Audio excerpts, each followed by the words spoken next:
Hey everyone, Professor Simons here, and today we're going to talk about counter-arguments. A counter-argument is when, in your essay, you decide to acknowledge the arguments against your thesis. But the important part is that you will turn it all around so that you find a way to make it support your thesis by the end of the argument. So you may want to think of writing a persuasive essay like you're in a debate. Here we have Blue Jeff with his hair swept to the left. Hello, I'm wearing blue, and my hair is to the left. And on the other side is Pink Jeff. As you can see, my hair is on the right. Let's say you're arguing that Hartwick should rename the Hilltop building after Jeff Simons. Hartwick College should, nay, must, rename the Hilltop building after Jeff Simons.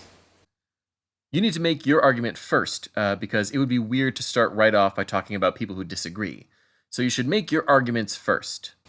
I mean, the man deserves a building. He's a teacher, a mentor, an inspiration, and a solid 7 when it comes to looks. But then you might think about the people who disagree with you. But Jeff hasn't contributed any money to the school. So, what do? Shut your filthy mouth or I'll set your car on fire. No. You can't threaten them with violence. It's not a thing you can do. You just need to find a way to turn it all back towards your argument. I call this diffusing the bomb. And there's a few different ways you could do that. First, you could point out that the counter-argument is incorrect or misleading.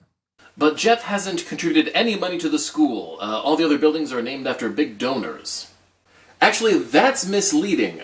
Jeff has contributed money to the school, and even though it's not a lot of money, he's only 33. At age 33, Golisano had not contributed any money to the school, so Jeff, for his age, is ahead of other donors who have buildings named after them.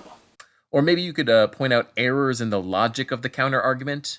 If the school changes names for buildings, students will become confused. Well, the Hilltop building has actually had a name change once. The building was referred to as New Res 1 until the name was formally changed a few semesters later. No students were confused. Or maybe even you can just concede certain facts, but just overwhelm those concessions with things you've already proved. But changing the name would mean the school needs new signs and new maps and other printed material. Well, it's true that the school would need to spend a little money, but as I mentioned previously, a renaming ceremony is likely to bring publicity and more admissions and more enrollment and more tuition money, as well as boosting the morale of students and alumni. But what if there's a counter-argument you can't diffuse? What if your opposition has something that really would hurt your argument? Jeff Simons is too handsome and too charming to have a building named after him.